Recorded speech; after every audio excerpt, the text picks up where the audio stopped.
Hello friends, देखिए validity of statement में bye contradiction method में आपको सिंपल स्टेटमेंट्स भी मिलेंगे जिसको कि आपको कॉन्ट्रडिक्शन से प्रूफ करना होगा। जैसे कि आपको बोला जाएगा verify the method of contradiction that root 7 is irrational, ऐसा आपको दिया होगा। या ऐसा दे सकता है आपको the sum of an irrational and rational number is rational.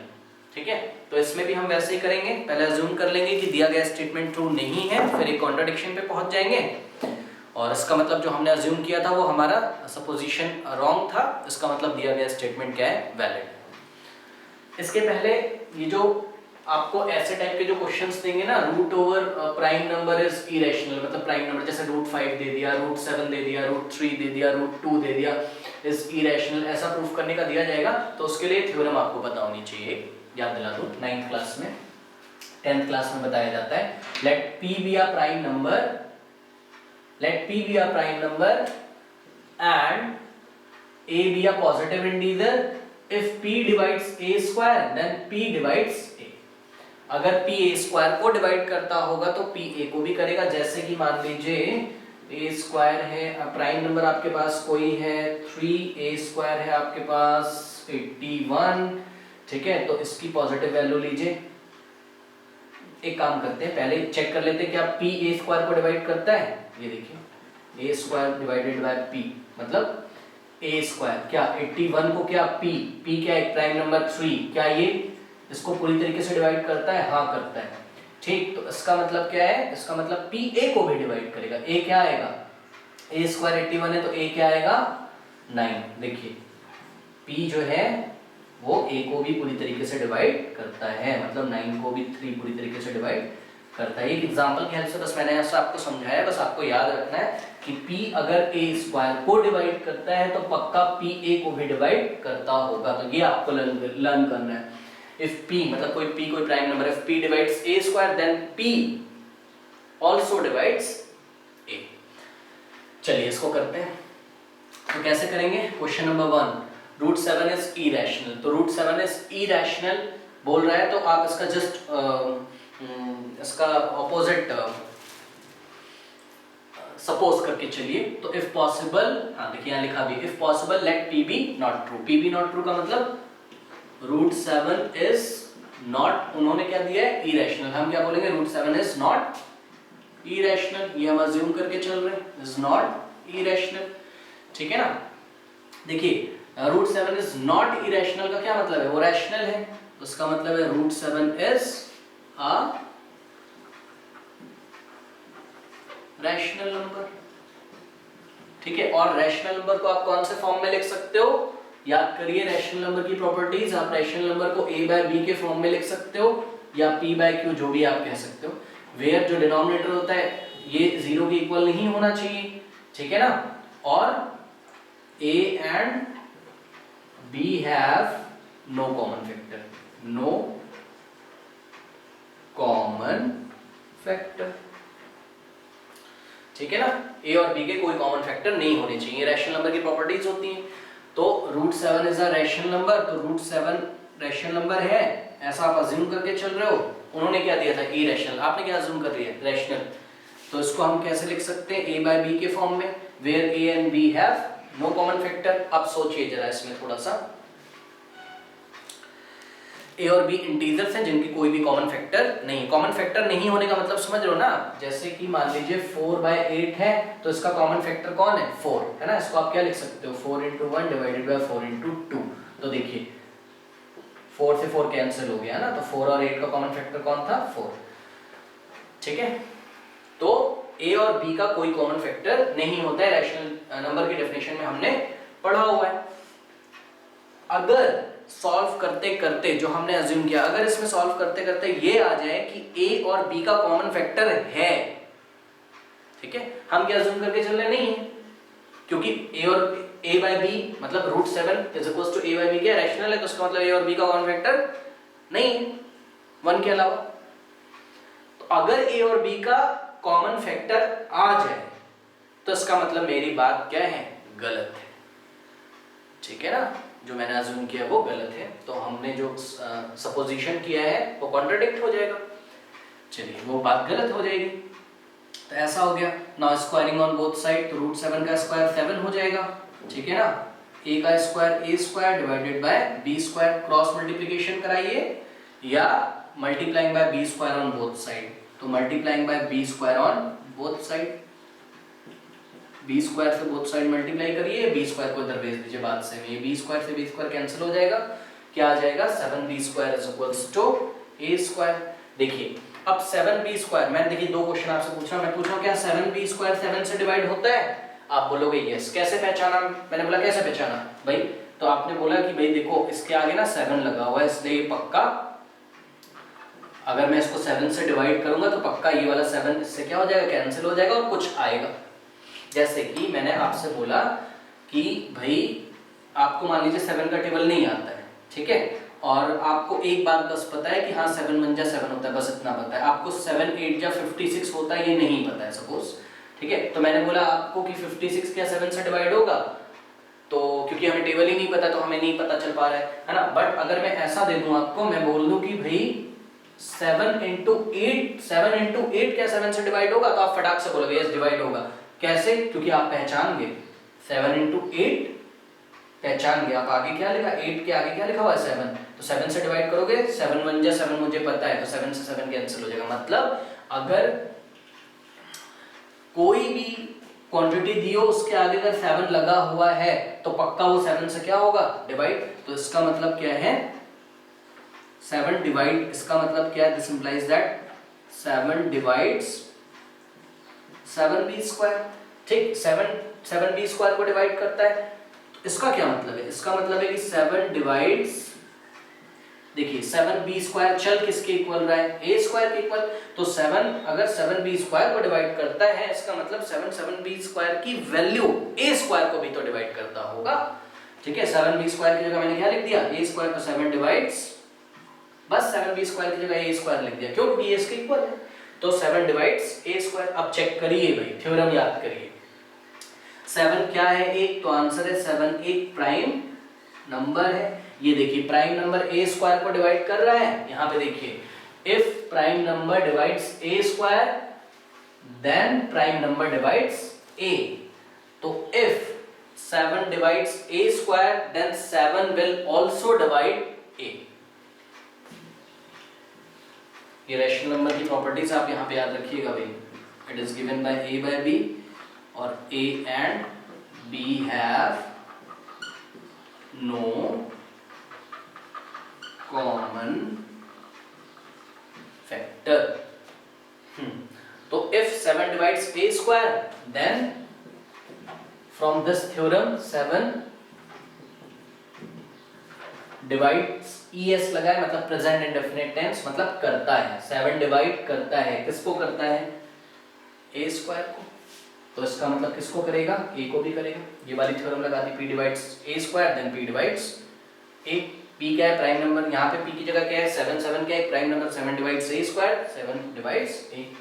अच्छा अब सोचिए, अब मैंने आपसे पूछा कि भाई 7 ना a को डिवाइड करता है, इसका क्या मतलब है, ठीक है। तो आप बोलोगे कि भाई देखो कि a कुछ भी होगा ना, a कुछ भी होगा, a को अगर मैं 7 से डिवाइड करूंगा ना तो एक क्या आएगा, इंटीजर आएगा, यहाँ पे पक्का एक इंटीजर आएगा। यहाँ जैसे कि मैंने आपको बोला कि भाई a जो है ना वो मेरा 21 है, ये देखिए a 21 है, इसलिए मैंने 21 मैंने इसलिए लिया क्योंकि 7 a को पूरी तरीके से डिवाइड करता है, तो मैं कोई ऐसा नंबर ही तो लूंगा आपको समझाने के लिए कि जिसको 7 पूरी तरीके से डिवाइड करता है, तो मैंने 21 लिया। ये देखिए ये कट के क्या आ रहा है 3, मतलब कुछ तो यहाँ पे एक आएगा इंटीजर,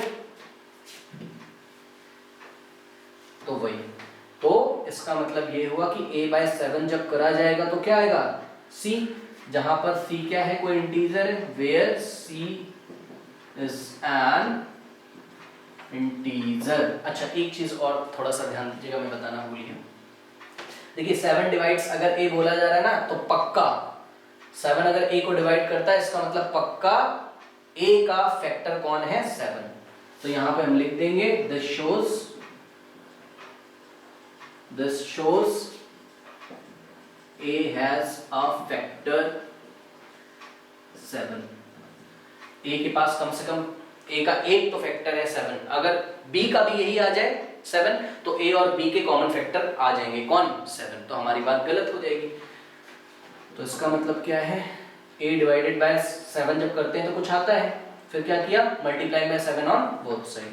तो देखिए 7 से बोथ साइड मल्टीप्लाई किया तो ये वाला 7 इस 7 से कैंसिल हो जाएगा, कितना आ जाएगा a is equals to 7 into C 7c, या जिसको मैं क्या लिख सकता हूँ, ठीक है a is equals to 7c आ गया for some integer c। Now squaring on both side, ठीक है फिर से स्क्वायर करिए बोथ साइड, तो a square is equals to 7 7 तक कितना हो जाएगा 49 और c का square c square, a square is equals to क्या हो गया 49 c स्क्वायर, ठीक है ना। अब एक काम करिए, जैसे ही आप ये वाला स्टेप करते हो ना a square is equals to मतलब स्क्वायरिंग ऑन बोथ साइड करते हो ना, तुरंत ना एक इक्वेशन जो आपने पीछे बनाई होती है यहाँ पे ये फर्स्ट वाली, इसमें से a स्क्वायर की आप वैल्यू रख दो, a स्क्वायर की वैल्यू कितनी रख सकते हो 7b स्क्वायर, ठीक है। तो a स्क्वायर की वैल्यू कितनी रख दी 7b square is equals to 49 c square. देखो ऐसा क्यों किया, ऐसा इसलिए किया है बिकॉज देखिए यहाँ पे हमने क्या कर दिया, यहाँ पे हमने ये दिखा दिया कि 7 a स्क्वायर को पूरी तरीके से डिवाइड करता है, तो उसका मतलब 7 a को भी डिवाइड करेगा, मतलब a का कॉमन फैक्टर कौन है 7। अब आपको b का नंबर है, अब आपको b का कॉमन फैक्टर 7 दिखाना है, इसलिए हम a को हटा के किसे लेके आएंगे b को, a को हटा के मैं किसे लेके आया b को लेके आया, ठीक है। अब देखिए यहाँ पे अब dividing bye 7 on both side कर दिया मैंने, ठीक है। तो डिवाइडिंग बाय 7 ऑन यहीं पे कर लेता हूँ, देखिए dividing by 7 on both side जब करूंगा तो ये 7 से 7 कैंसिल हो जाएगा, तो क्या बच जाएगा यहाँ b square is equals to ये 7 7 जब 49 7c स्क्वायर हो गया, ठीक है ना।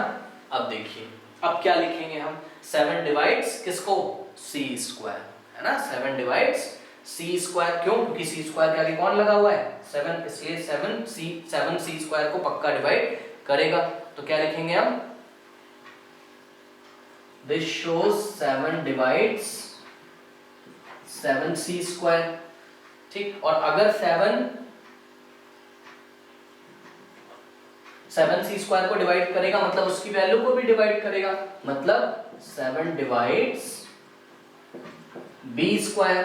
और देखिए फिर से थ्योरम लगा दीजिए, 7 क्या है प्राइम नंबर, और अगर वो किसी a स्क्वायर को डिवाइड करता है तो वो a को डिवाइड करेगा, यहाँ तो a लिखा है, a की जगह कुछ भी हो सकता है m square n square b square, तो 7 अगर b स्क्वायर को डिवाइड करता है तो उसका क्या मतलब है, इसका मतलब है 7 डिवाइड्स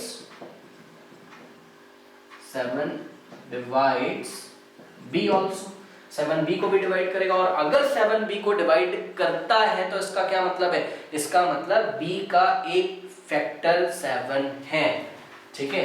तो this shows b has a factor 7। अब देखिए ये जो लिखा है यहाँ पे ना कि 7a को डिवाइड करता है 7b को डिवाइड करता है, यहाँ से जो बात निकल के आई थी कि 7a को डिवाइड करता है का मतलब a का फैक्टर कौन है 7 है, यहाँ पे देखिए 7b को डिवाइड करता है, इसका मतलब b का फैक्टर कौन है 7 है। तो देखिए 7a का भी फैक्टर है 7b का भी फैक्टर है, इसका मतलब 7a और b दोनों का फैक्टर। तो हम क्या लिखेंगे, this shows a and b have a common factor, a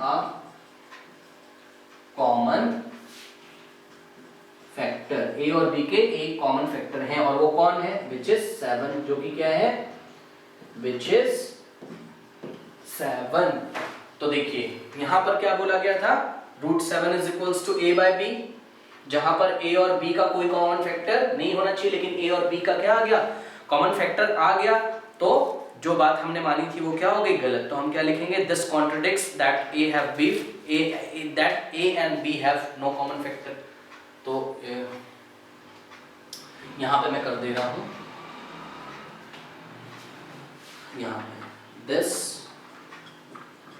contradicts, ये लैंग्वेज आपको एग्जाम में लिखनी पड़ेगी, this contradicts that a and b have contradicts मतलब ये जो आया ये इस बात का विरोध करता है कि जो आपने पहले माना था कि A and B have no common factor ना, वो बात गलत हो गई। This contradicts that A and B have no common factor. तो लास्ट में क्या लिखेंगे, therefore our supposition is wrong. तो देयरफॉर आर जो आपने सपोज किया था,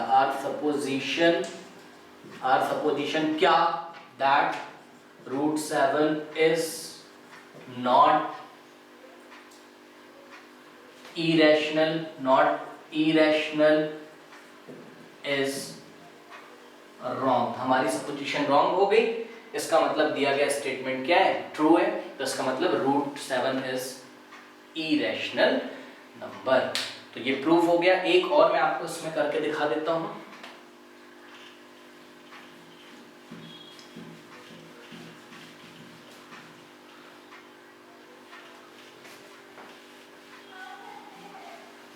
और इसमें मैं लैंग्वेज नहीं लिखूंगा, आप खुद लिख सकते हो। देखिए जैसे कि आपको रूट 5 दिया हुआ है, मान लीजिए, चलिए रूट 3 ले लीजिए, रूट 5 कुछ भी ले लो, ऐसे ही होगा। बोला जा रहा है prove that root 3 is irrational with the help of contradiction method, है ना। तो if possible P be not true, इसका मतलब रूट 3 इज नॉट इरेशनल का मतलब क्या, रूट 3 इज रैशनल। तो रूट 3 अगर एक रैशनल नंबर है तो root 3 can be written as a by b, जहां पर आपको पता होना चाहिए a एंड b क्या होंगे, a and b are integers having no common factor, CF का मतलब common factor.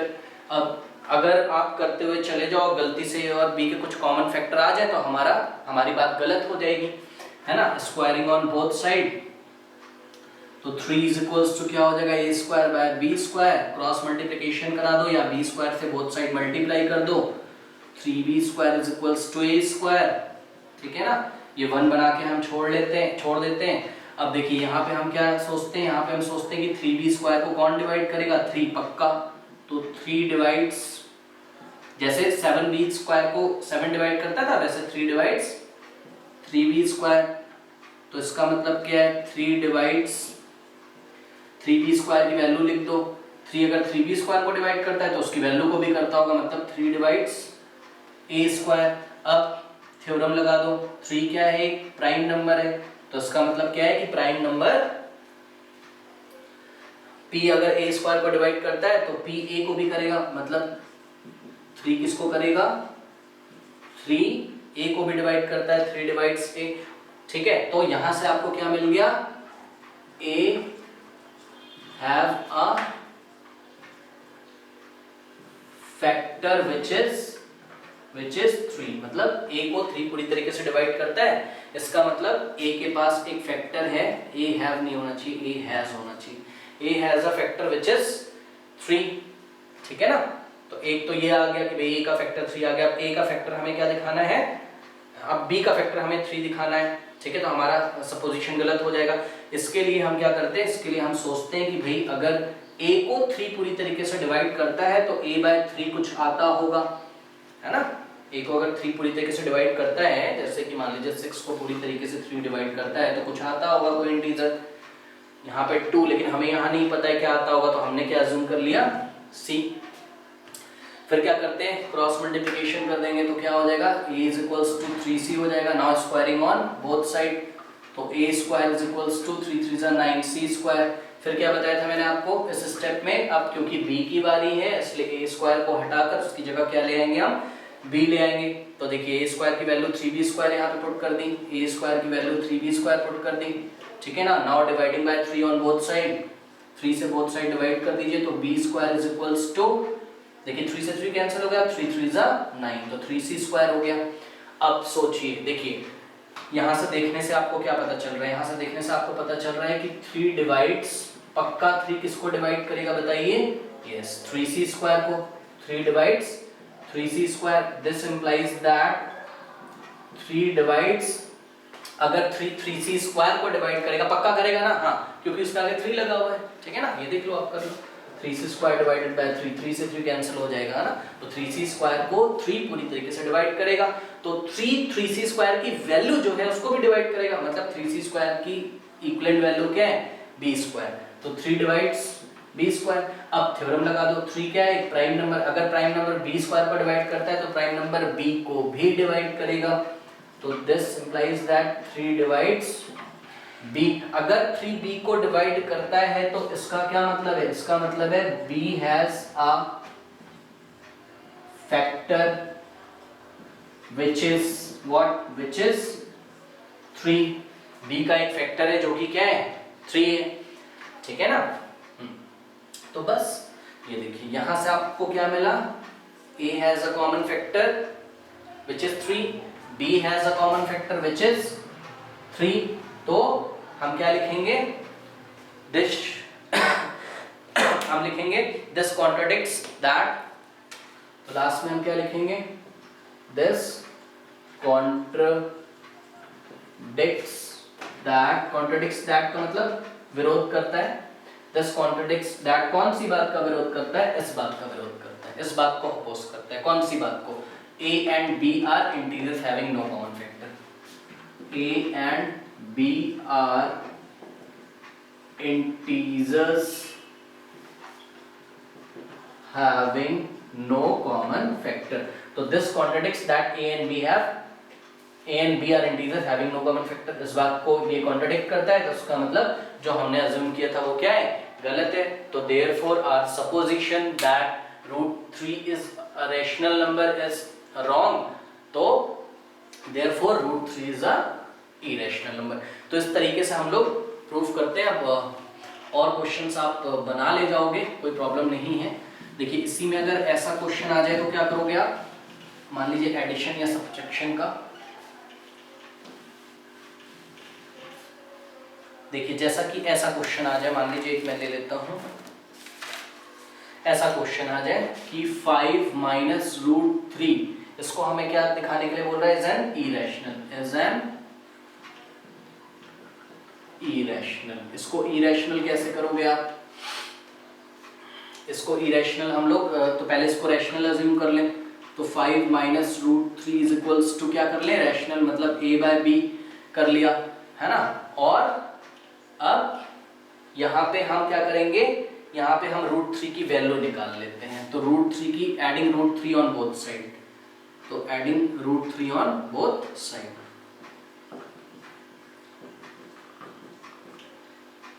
Adding √3 on both side, ये √3 से या √3 को उधर भेज दो, बात सेम है, तो क्या आ गया, 5 is equals to a by b plus √3, a by b को इधर भेज दो तो माइनस का हो जाएगा, 5 minus a by b is equals to √3, LCM ले लो तो क्या हो जाएगा, 5b माइनस 8, ये 5 के नीचे 1 है ना, 1 और b का एलसीएम b, और b को डिवाइड करोगे 1 से तो b आएगा, 5 इंटू b हो जाएगा, 5b minus a divided by b is equals to √3। अब देखिए ये क्या है, ये रैशनल है, क्यों ये रैशनल है, क्योंकि a और b क्या है, इंटीजर है, और 5 into integer minus integer divided by integer, तो एक रैशनल नंबर आएगा, तो ये एक ऐसा है, ये रैशनल नंबर है, और √3 अभी प्रूफ किया था, ये क्या है, इरेशनल नंबर है। क्या रैशनल नंबर कभी इरेशनल नंबर के इक्वल हो सकता है, नहीं, तो जो हमने अज्यूम, तो ये एक तरीके का कॉन्ट्राडिक्शन है, तो जो हमने अज्यूम किया था वो क्या है, गलत है, ठीक है। तो इसका मतलब 5 minus √3 is an rational number, ये ट्रू है। हमने क्या अज्यूम किया था, हमने उसको रैशनल अज्यूम किया था, ठीक है ना। तो इस तरीके का हो गया। चलिए, तो ऐसा क्वेश्चन कुछ भी आ जाएगा तो आप ना इरेशनल वाले पार्ट को एक तरफ ले जाना और रैशनल वाला एक तरफ ले जाना, फिर बोल देना कि रैशनल इरेशनल के इक्वल नहीं हो सकता है कभी, एक तरीके का कॉन्ट्रडिक्शन है। जैसे कि एक और मैं आपको करके दिखाऊं, जैसे 3 + 2 √5, अब √5 को इरेशनल तो आप प्रूफ कर ही लेते हो, वो तो आपको पता है ना, √5 इरेशनल होगा, तो कह रहा है इज एन इरेशनल, हमें दिखाना है, ये हमें प्रूफ करना है। तो हमने क्या कर दिया, सबसे पहले हमने अज्यूम कर लिया कि ये क्या है, एक ये एक रैशनल नंबर है, मतलब it can be written as a by b, ठीक है ना। अब मैंने आपको क्या बताया, आप यहाँ पे किसकी वैल्यू निकाल लोगे, रैशनल को एक तरफ, इरेशनल को एक तरफ, तो 2√5 is equals to a by b, 3 उधर चला जाएगा -3, तो 2√5 is equals to a minus 3b divided by b। अब dividing by 2 on both side 2 से डिवाइड कर दो, तो ये 2 से 2 कैंसिल हो जाएगा, a minus 3b bye 2b। ये कैसा है, रैशनल। और √5 कैसा है, इरेशनल। आप प्रूफ कर सकते हो कॉन्ट्रडिक्शन से, और इरेशनल कभी रैशनल के इक्वल नहीं होता है, इसलिए हमारा अजम्पशन कैसा है, रॉन्ग है। इसका मतलब जो दिया गया स्टेटमेंट वो क्या है, ट्रू है। तो 3 + 2√5 इज एन इरेशनल नंबर। इस टाइप के क्वेश्चन होते हैं। अगला एक ये वाला देख लीजिए जरा, क्वेश्चन क्या बोला जा रहा है, the sum of an irrational number. तो आपको मानना पड़ेगा कि सपोज हमारे पास कोई रैशनल नंबर है, पहले देख लेते हैं क्या बोल रहा है, the sum of an irrational number, मतलब बोल रहा है irrational number and rational number का जो सम होगा ना वो इरेशनल नंबर होगा। ये कॉन्ट्रडिक्शन मेथड से आपको इसकी वैलिडिटी चेक करनी है, मतलब ये ट्रू स्टेटमेंट है, ये बताना है। तो सबसे पहले हमने क्या अज्यूम किया, लेट p, ये जो गिवन स्टेटमेंट है ट्रू नहीं है, तो let if possible then let p be not true, ठीक है, या p बी या फॉल्स स्टेटमेंट, ये फॉल्स है सपोज, ये हमने हमारा ये सपोजिशन है। अब the sum of irrational number, तो एक इरेशनल नंबर ले लो, let x is a irrational number, ठीक है, एंड रैशनल, कोई रैशनल नंबर ले लो, and y is a rational number, ये आपने ले लिए दो, ठीक है, और z एक इरेशनल नंबर ले लो, ठीक है।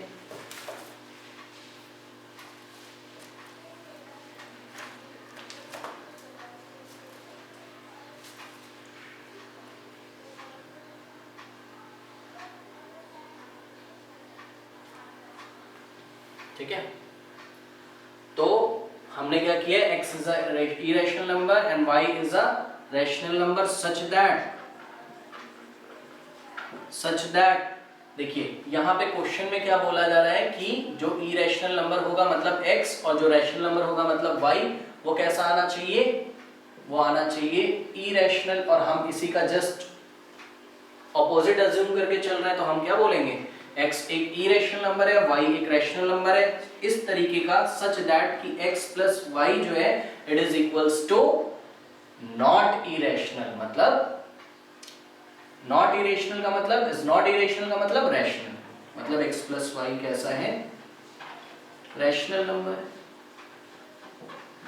उसी का जस्ट उल्टा आप अज्यूम करके चलोगे, ठीक है ना।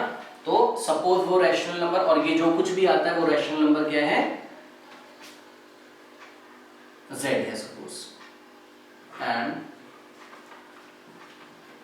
सपोज दिस रैशनल नंबर, कौन सा रैशनल नंबर, जो x प्लस y को ऐड करके आता होगा, suppose this rational number is z, तो z की प्रॉपर्टी देखिए क्या है, रैशनल नंबर है ना, तो x plus y is equals to क्या हो जाएगा, z आपके अकॉर्डिंग, ठीक है ना। अब देखिए यहाँ पे ना x की वैल्यू निकालो, तो x इज इक्वल्स टू क्या हो जाएगा, z माइनस y। अब देखिए ये कॉन्ट्रडिक्शन हो गया, कैसे कॉन्ट्रडिक्शन हो गया, देखिए ये x क्या है, तो देखिए x एक इरेशनल नंबर है, x एक इरेशनल नंबर है, ठीक है, z क्या है, एक रैशनल नंबर है, y क्या है, एक रैशनल नंबर है, कहाँ गया ये y, एक रैशनल